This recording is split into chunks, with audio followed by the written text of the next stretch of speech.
তো বন্ধুরা, মা আজকে একটা নতুন রেসিপি বানাতে চলেছে।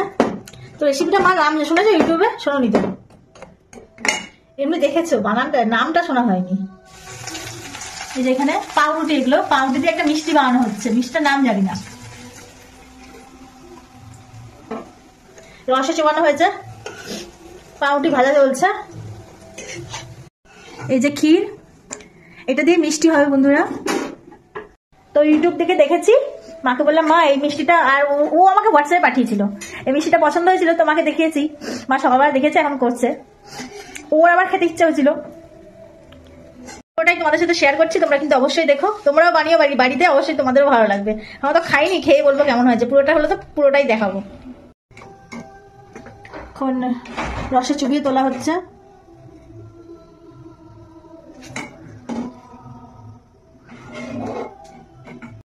বন্ধুরা, এখন ভাজা হয়ে গেছে আর রসে চুবানো হয়ে গেছে। তারপর তোমাদের দেখাচ্ছি পুরোটা। হাতে ধরা যাচ্ছে।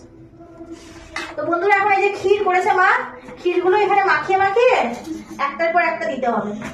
সামনে থেকে দেখা, যে এইভাবে ক্ষীরগুলো মাখাতে হবে। মা এটুকুনি কিনতে হতো।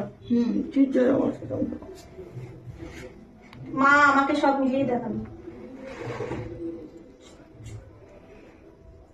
ক্ষীরগুলো মাখিয়ে মাখিয়ে একটার পর একটা চাপা দিতে হবে, বুঝলে তো? এইবার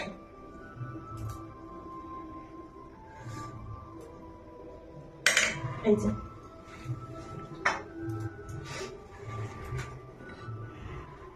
একটু গরমও আছে, জানি না খেতে কেমন হবে। খেতে নিশ্চয়ই ভালো হবে। ইউটিউবে যখন অনেক ভিডিও অনেকবার দেখিয়েছে, অনেকে বানিয়েছে, খেতে নিশ্চয়ই ভালোই হবে।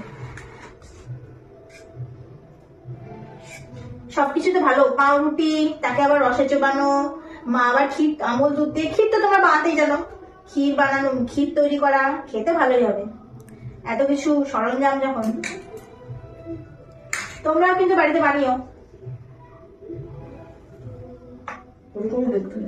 ওরকমই দেখতে হচ্ছে যেমন ইউটিউবে। হ্যাঁ, ঠিকই বলেছে। তো বন্ধুরা, ফেসবুকে মিষ্টির নাম দেওয়া ছিল না, তা আমরা নাম দিয়েছি পাউরুটি দিয়ে ক্ষীরের মিষ্টি। তো ক্ষীরটা অনেকটাই বেঁচে গেছে, কালকে অন্য কিছু বানিয়ে নেব। এই দেখো, তোমাদের সাথে শেয়ার করলাম। দেখতে কত সুন্দর লাগছে, দেখো, অসাধারণ লাগছে। খেতে তো নিশ্চয়ই ভীষণ ভালো হবে। তো তোমরাও চলে এসো, ঝটপট করে খাবে। নেমন্তন্ন রইল। নি খাবি? আর হয়ে গেছে বানানো। এই দেখো,